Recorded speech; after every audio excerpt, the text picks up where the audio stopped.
حسرت کریں گے تیری بس وہی، پوری حسرت کریں گے تیری بس وہی، اور جھولیاں وہ بھریں گے یقیناً مگر، جھولیاں وہ بھریں گے یقیناً مگر، جھولیاں وہ بھریں گے یقیناً مگر، قلب میں عشق غوث الورا چاہیے، قلب میں عشق غوث الورا چاہیے۔ زیادہ لمبی نہیں کروں گا، درود پاک پڑھیں، اللہم صلی علی سیدنا و شفیعنا مولانا کریم کے اندر ارشاد فرما رہا ہے، الا بذکر اللہ تطمئن القلوب، یعنی خبردار اللہ تبارک و تعالیٰ کے ذکر سے ہی دلوں کو سکون ملتا ہے۔ ہم لوگ یہاں پر بیٹھے ہیں تو ذرا سوچ کر بتائیے ہم لوگ کس کے لیے یہاں پر آئے ہیں؟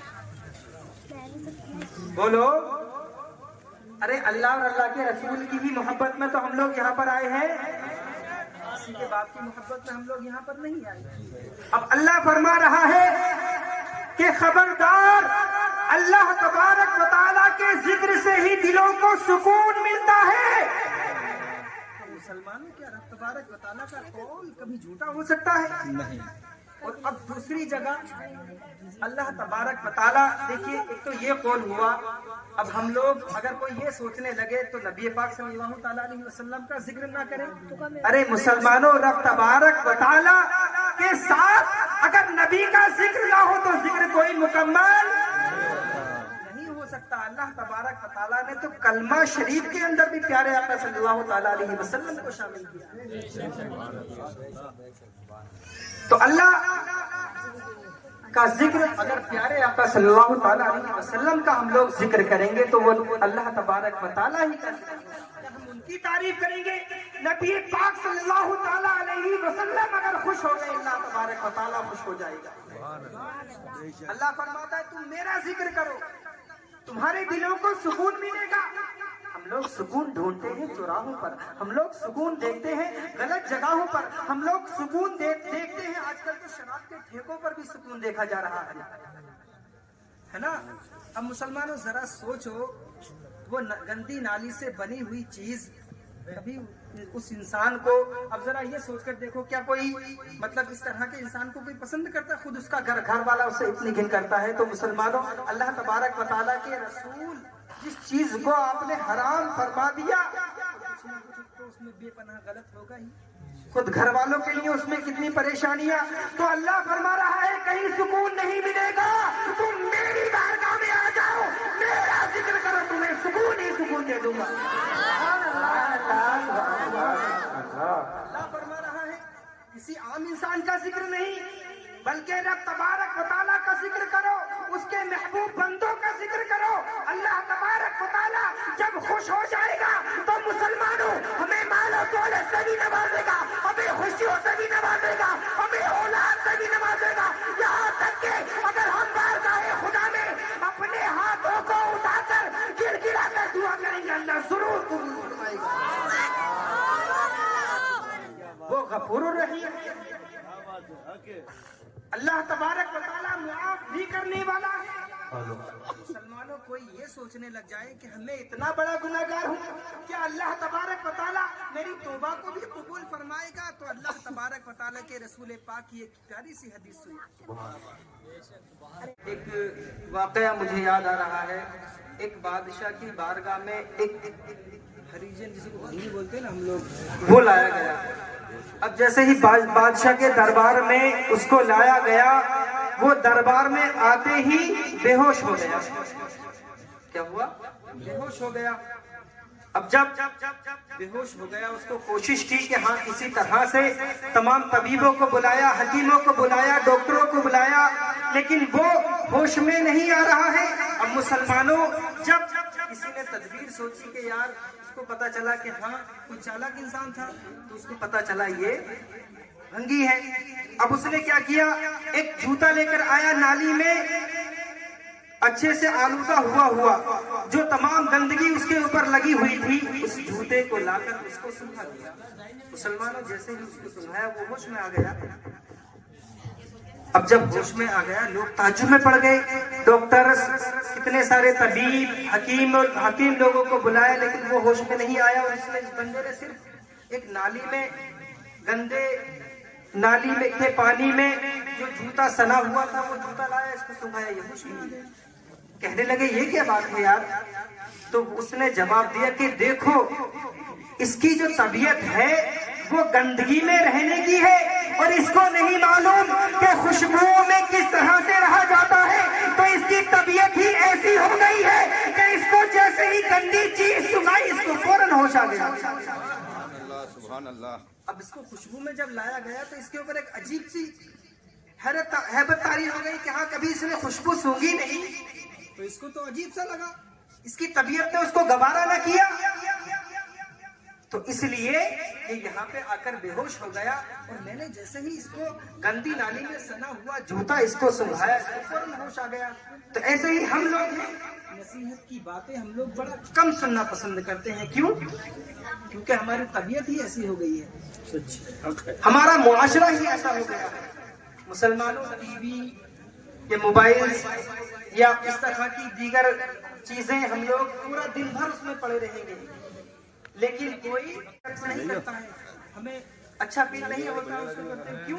ہماری طبیعت ہی ایسی ہو گئی ہے کہ اس میں ہم لوگ 2 گھنٹے 4 گھنٹے 5 گھنٹے تک نکال لیتے ہیں، لیکن ہماری طبیعت پھر بھی اس سے ہٹنے کا نام نہیں لیتی۔ اب مسلمانوں اور ادھر نماز کے لیے اگر ہم لوگ آتے ہیں تو اتنی جلدی کوئی انسان تو ایسا بھی ہے کہ جمعے کے روز بھی جیسے آئے گا نا تو اتنے امام وہاں فرض پڑھانے کے لیے امام کھڑا ہوگا، اس کی 1 رکعت پوری نہیں ہوگی، یہ جو مطلب پیچھے جو چھوٹ گئی ہے نا صبح کی 2 اور اس سے پہلے کی 4 6 7 پڑھا کے اس سے پہلے امام کے ساتھ میں کھڑا ہو جائے گا، ہے نا؟ اور کچھ تو ایسے بھی ہیں ان کے ساتھ میں جو تسبیح وغیرہ انگلیوں پہ پتہ نہیں کیا پڑھ رہا ہے، سمجھ ہی نہیں آتا، لیکن ہاں بس اتنا ہے پڑھ رہا ہے۔ امام کی 1 رکعت پوری نہیں، اس نے 7 پڑھ دی، تو بتاؤ ایسی عبادت کوئی قابل قبول ہوگی؟ حدیث پاک ہے حضرت انس رضی اللہ تعالی عنہ سے پیارے آقا صلی اللہ تعالیٰ علیہ وسلم نے، حضرات دیکھیے کچھ باتیں میں بعد میں بتاؤں گا، ایک مرتبہ درود پاک پڑھیں ورنہ پھر پوچھنے کے درجہ ادھر ہو سکتا ہے۔ اللہم صلی، دیکھیے ایک انسان بارگاہ نبی صلی اللہ تعالیٰ علیہ وسلم میں حاضر ہوتا ہے، عرض کرنے لگتا ہے یا رسول اللہ صلی اللہ تعالیٰ علیہ وسلم، کیا اللہ تبارک و تعالیٰ ہر گناہ کی مغفرت کرنے والا ہے، ہر گناہ کو معاف کر دینے والا ہے؟ کیا اللہ تبارک و تعالیٰ ایسا غفور الرحیم ہے؟ مسلمانوں ذرا دل کی گہرائیوں سے سنیں۔ اب پیارے آقا کی بارگاہ میں یہ سوال ہوا، نبی پاک صلی اللہ تعالیٰ علیہ وسلم نے اس کو جواب دی، ارشاد فرمایا کہ اے بندے کیا کتنا بڑا تیرا گناہ ہے؟ وہ کہنے لگا یا رسول اللہ صلی اللہ تعالیٰ علیہ وسلم میرا گناہ بہت بڑا ہے۔ نبی صلی اللہ تعالیٰ علیہ وسلم نے ارشاد فرمایا بندے یہ تو بتا تیرا گناہ کتنا بڑا ہے، تو ظاہر تو کر۔ وہ کہنے لگا یا رسول اللہ میرا گناہ بہت زیادہ بڑا ہے۔ آپ نے فرمایا پھر بھی تو بتا۔ میں نہیں مانا، تیرا گناہ بہت بڑا ہو سکتا ہے لیکن اللہ تبارک و تعالیٰ کی رحمت سے بڑا نہیں ہو سکتا۔